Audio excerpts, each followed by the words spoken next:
आज हम पढ़ेंगे राही मासूम रज़ा के उपन्यास से उद्धृत अंश टोपी शुक्ला। सर्वप्रथम लेखक का परिचय। जन्म 1 सितंबर 1927 ईस्वी पूर्वी उत्तर प्रदेश के गंगोली नामक गांव में हुआ था। देहावसान 15 मार्च 1992 ईस्वी में। उन्होंने अलीगढ़ विश्वविद्यालय से उर्दू साहित्य में PhD की।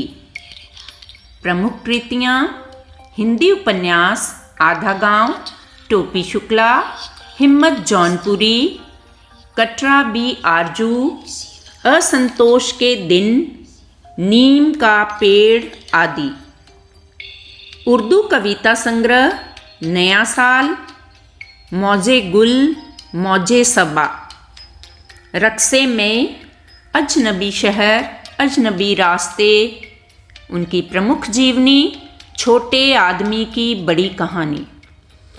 टोपी शुक्ला उपन्यास के इस अंश में इफ़न और टोपी के माध्यम से राही मासूम रज़ा ने मानवीय संबंधों को उजागर किया है, जो जाति धर्म की दीवार को स्वीकार नहीं करता।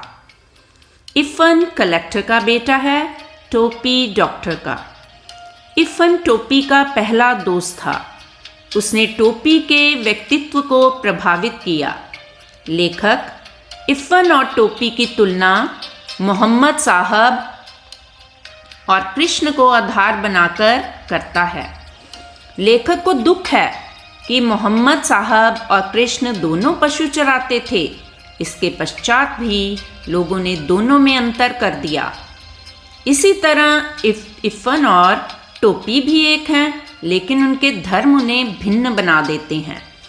लेखक दोनों की दोस्ती की शुरुआत इफ़न के घर से करता है। टोपी व इफ़न अलग अलग परंपराओं के बीच पैदा हुए, उनकी परवरिश भी अलग अलग हुई, फिर भी वे एक दूसरे की परछाई थे। यहाँ टोपी और इफ़न की कहानी के द्वारा लेखक हिंदू मुस्लिम एकता की बात नहीं करता, क्योंकि उसका मानना है कि क्या हम रोज़ भाई को यह कहते हैं कि हम दोनों भाई भाई हैं? ऐसे ही हिंदू मुस्लिम भाई भाई हैं, ऐसा कहने की आवश्यकता नहीं। इफ़न के दादा और परदादा प्रसिद्ध मौलवी थे। जब वे मरे तो उनकी लाश करबला में दफनाई गई। इफ़न पहला ऐसा बच्चा था जो हिंदुस्तानी बच्चे के तौर पर पैदा हुआ। इफ़न के परिवार में नमाज रोज़े का कड़ा अनुशासन था। इफ़न की दादी का व्यवहार थोड़ा अलग था। वह अपनी पूर्विया संस्कृति को बनाए रखती थी। वह पूर्विया भाषा बोलती रही। ससुराल में बोली जाने वाली उर्दू उनको पसंद ना थी। लोग दादी की भाषा के कारण उसका मजाक बनाते।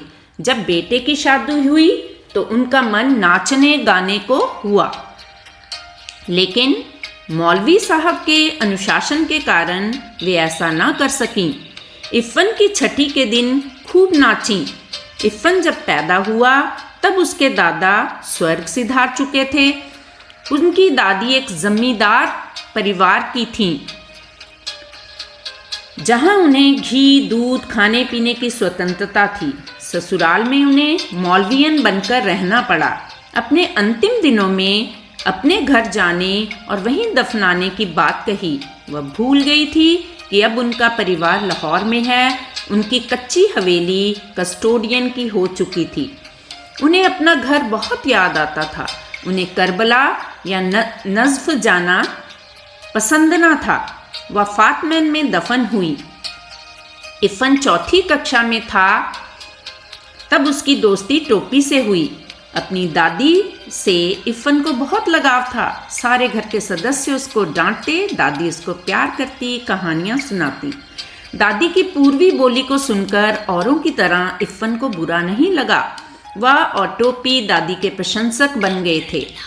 इफ़न के नौकर ने आकर दादी के मरने की सूचना दी। टोपी को लगा वह दुनिया में अकेला रह गया है। लोग उसे उपेक्षित करते थे। उसकी दादी का साथ अटूट रिश्ता था। जिसे परिभाषित करना असंभव था। इफ़न की दादी भी घर में उपेक्षित थी। दोनों एक दूसरे का अकेलापन दूर करते थे। इफ़न की दादी का मरना टोपी के लिए आघात था। उसे लगा इफ़न की दादी की जगह उसकी दादी मर जाती तो अच्छा था। फिर 10 अक्टूबर सन 47 को टोपी के पिता का तबादला हो गया। तब उसने कसम खाई कि ऐसे किसी लड़के से दोस्ती नहीं करेगा जिसके पिता की बदली हो जाती हो। अब टोपी बिल्कुल अकेला रह गया था। उसने कलेक्टर के लड़के से दोस्ती करनी चाहिए, पर उसने टोपी को मुंह ना लगाया, उसका अपमान किया। टोपी का दुख दर्द समझने वाला नौकरानी सीता के सिवाय कोई ना था। एक बार मुन्नी बाबू और छोटे भाई भैरव के लिए कोट बनवाए गए। टोपी को मुन्नी भाई का उत्तरण में मिला कोट पसंद न आया। उसने नौकरानी सीता के बेटे को दे दिया। बाद में टोपी की जमकर पिटाई हुई। टोपी की पढ़ाई भी उपेक्षित रही। 10वीं तक पहुंचते पहुंचते 2 बार फेल हुआ। टोपी होशियार था, लेकिन उसे कोई पढ़ने न देता था। उसे कोई न कोई काम करने के लिए दे दिया जाता था।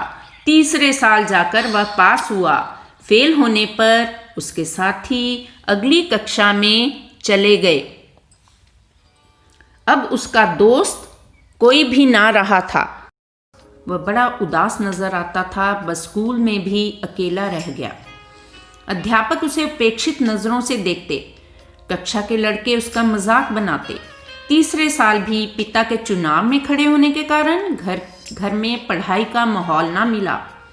वह किसी तरह पढ़ लिखकर तीसरे दर्जे में पास हो गया। उसकी परिस्थितियों को देखकर तीसरे दर्जे में पास होना भी उसकी बड़ी उपलब्धि थी। दादी ने टोपी को नीचा दिखाने की कोई कसर न छोड़ी, पर टोपी ने दादी की बातों पर ध्यान न दिया। तो ये थी टोपी की कहानी। आइए करते हैं इसके बहुविकल्पी प्रश्न उत्तर।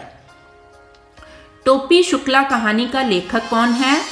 तो इसका सही उत्तर है राही मासूम रजा।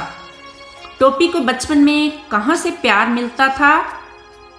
तो इसका सही उत्तर बनता है अपने मित्र की दादी माँ से, अपने परिवार की नौकरानी से, यानी कि दोनों से इसका सही उत्तर है। टोपी का पहला मित्र कौन था? तो इसका सही उत्तर है इफ़न। किसके रहते हुए टोपी स्वयं को कभी अकेला नहीं समझता था? तो इसका सही उत्तर है इफ़न के पास रहते हुए। टोपी कौन सी कक्षा में 2 बार फेल हुआ? तो इसका सही उत्तर बनता है 9वीं। टोपी की किस बात से घर में बवाल खड़ा हो गया था? माता जी को अम्मी बुलाने से। इफ़न की दादी अपने पीहर क्यों जाना चाहती थी? खुली हवा में सांस लेने के लिए, दूध, दही और घी खाने के लिए। तो ये दोनों ही इसका सही उत्तर हैं। टोपी शुक्ला पाठ का मुख्य पात्र कौन है? तो इसका सही उत्तर है टोपी। टोपी शुक्ला पाठ का मूल भाव क्या है? बचपन की मासूमियत और प्रेम के भाव में अपनापन दर्शाना। टोपी को अपनी दादी सुभद्रा अच्छी क्यों नहीं लगती थी? तो इसका सही उत्तर है डांटती रहती थी। उर्दू और हिंदी कौन सी भाषा के 2 नाम हैं? तो इसका सही उत्तर है हिंदवी। टोपी खुद को भरे पूरे परिवार में अकेला क्यों समझता था? सब उसको डांटते थे। मुन्नी बाबू और भैरव भी सबको उसके विरुद्ध भड़काते थे। तो दोनों इसका सही उत्तर है। कौन दोनों दूध देने वाली गाय चराते थे? पैगंबर मोहम्मद, अवतार श्री कृष्ण इसका उत्तर है। लेखक नामों के चक्कर को अजीब क्यों मानता है? इसका सही उत्तर है नाम से किसी का स्वरूप नहीं बदलता। मरते समय इफ़न की दादी को अपना मायका क्यों याद आ रहा था? तो इसका सही उत्तर है अपनी खूबसूरत यादों को वहां बिताए कुछ अच्छे समय के कारण। इफ़न और टोपी अलग अलग धर्म के थे, फिर भी एक थे। ऐसा क्यों? वह धर्म को नहीं मानते थे, वे प्यार को मानते थे। तो इसका सही उत्तर है दोनों सही हैं। कहानी कहते हुए इफ़न की दादी ऐसे क्यों कहती थी? आंखों की देखी नहीं कहती, कानों की सुनी कहती हूँ। क्योंकि कहानियाँ उसने सुनी हुई थी, कहानियाँ देखी नहीं थी। तो इसका सही उत्तर बनता है दोनों। लेखक के अनुसार आपस में प्यार कब पनपता है? जब विचार मिलते हों। यही इसका उत्तर है। टोपी प्यार की चाहत में इधर उधर क्यों भटकता था? क्योंकि उसे वहाँ से प्यार मिलता था, उसके परिवार से उसे प्यार नहीं मिलता था। तो इसका भी उत्तर बनता है दोनों। परिवार का आधार क्या होता है? तो इसका सही उत्तर है विश्वास और प्यार। किसके पिताजी हिंदुस्तान में पैदा होने वाले पहले बच्चे थे? तो इसका सही उत्तर है इफ़न के। टोपी इफ़न से क्या कहता है? टोपी इफ़न से दादी बदलने को कहता है। इफ़न टोपी को क्या कहता है? टोपी की दादी बूढ़ी है, जल्दी मर जाएगी। यही उसका उत्तर है। कबाब किसने खाए थे? टोपी के भाई मुन्नी बाबू ने। किसके पिता का तबादला हो गया था? ट्रांसफर। तो इसका सही उत्तर है इफ़न के। टोपी ने क्या कसम खाई? किसी ऐसे लड़के से मित्रता नहीं करेगा जिसके पिता की नौकरी बदली वाली हो। किसके जाने के बाद टोपी अकेला हो गया? तो इसका सही उत्तर है इफ़न के जाने के बाद। इफ़न की दादी शादी में गीत क्यों नहीं गा पाई? इसका सही उत्तर है इफ़न के दादा के कारण। टोपी ने 9वीं कक्षा कौन सी श्रेणी में पास की? तो इसका सही उत्तर है तीसरी श्रेणी, 3rd डिवीज़न। इफ़न के पिताजी थे डॉक्टर, अध्यापक, कलेक्टर, इनमें से कोई नहीं। तो इसका सही उत्तर है कलेक्टर। टोपी के पिताजी थे, तो इसका सही उत्तर है डॉक्टर। इफ़न के दादाजी थे, इसका सही उत्तर है मौलवी। इफ़न के दादाजी को कहाँ दफनाया गया? तो इसका सही उत्तर है करबला। इफ़न की दादी जी कौन सी बोली बोलती थी? तो इसका सही उत्तर बनता है पूर्विया। इफ़न की दादी कितने वर्ष में ब्याही गई थी? तो इसका सही उत्तर है 9 वर्ष। दादी अपने बेटे की शादी में गाने बजाने की इच्छा पूरी क्यों नहीं कर पाई? वह मौलवी के साथ ब्याही हुई थी, नाचने गाने की अनुमति नहीं थी, कठोर अनुशासन था। सभी कथन सही हैं। यही इसका उत्तर है। टोपी की अम्मी शब्द कहने पर क्या प्रतिक्रिया हुई? सुभद्रा देवी खाने की मेज से उठ गई। माँ राम दुलारी ने टोपी को बहुत पीटा, पूरा घर स्तब्ध रह गया। सभी कथन सही हैं। यही इसका उत्तर है। अक्टूबर का दिन टोपी के आत्म इतिहास में महत्वपूर्ण था। इस दिन इफ़न अपने पिता के साथ चला गया। टोपी अकेला रह गया। नए लड़कों ने टोपी को घास न डाली। सभी कथन सही हैं। तो यही इसका उत्तर बनता है। टोपी ने इफ़न से दादी बदलने की बात कही। इफ़न की दादी उसे प्यार से बैठाती, टोपी की भाषा समझ पाती, उसका मजाक नहीं उड़ाती, खिलाती पिलाती। सभी कथन सही हैं। तो इसका सही उत्तर बनता है सभी कथन सही हैं। इफ़न को दादी से विशेष स्नेह था। दादी ने उसे कभी डांटा ना पीटा था।